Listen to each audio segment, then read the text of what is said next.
Plaisir de vous avoir nombreux en train de nous suivre sur notre chaîne Kivoatiko Media TV, une chaîne qui vous donne des informations à temps réel, des informations vérifiées, des informations surtout basées sur nos diverses sources à travers les régions de la République démocratique du Congo. En cette date du mercredi 18 septembre 2024, nous continuons de vous informer de plus près sur la situation qui prévaut à l'est de la République démocratique du Congo, surtout dans la province du Nord Kivu.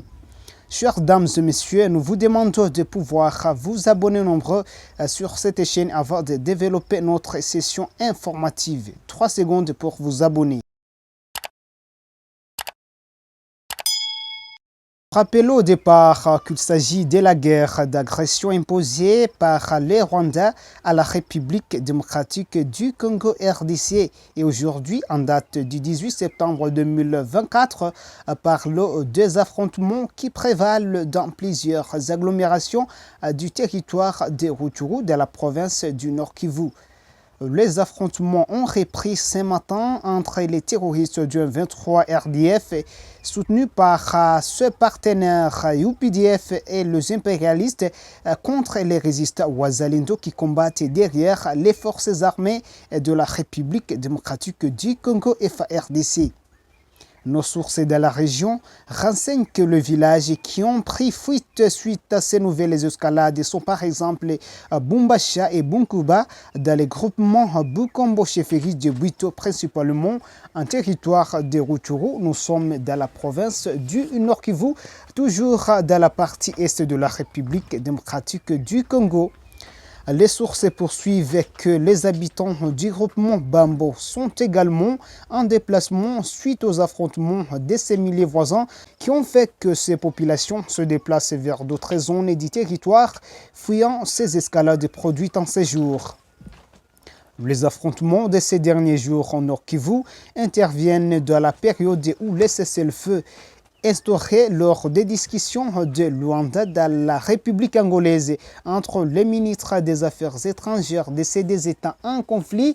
Ce cessez-le-feu est en train de souffrir sur le terrain d'exécution car le cessez-le-feu n'a jamais été observé de la part des terroristes du M23 qui ne cessent de lancer deux attaques contre les positions des volontaires pour la défense de la patrie qui combattent à côté de forces armées de la République démocratique du Congo. Pourtant, une mesure qui était instaurée dans le cadre du processus de paix pour le retour de la paix dans la partie est de la République démocratique du Congo.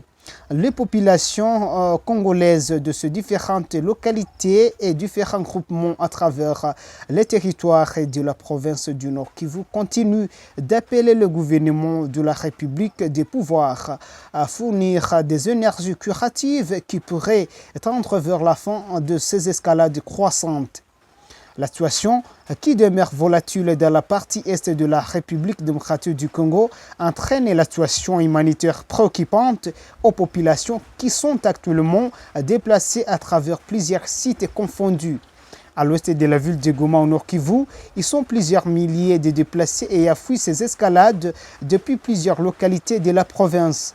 Le quotidien de ces populations se détériore du jour au lendemain sur le plan humanitaire et sécuritaire. Chers internautes et téléspectateurs, merci de nous avoir suivis dans cette session informative sur notre chaîne. Veuillez vous abonner nombreux et continuer à partager nos informations aux autres. Et rendez-vous surtout dans nos prochaines productions.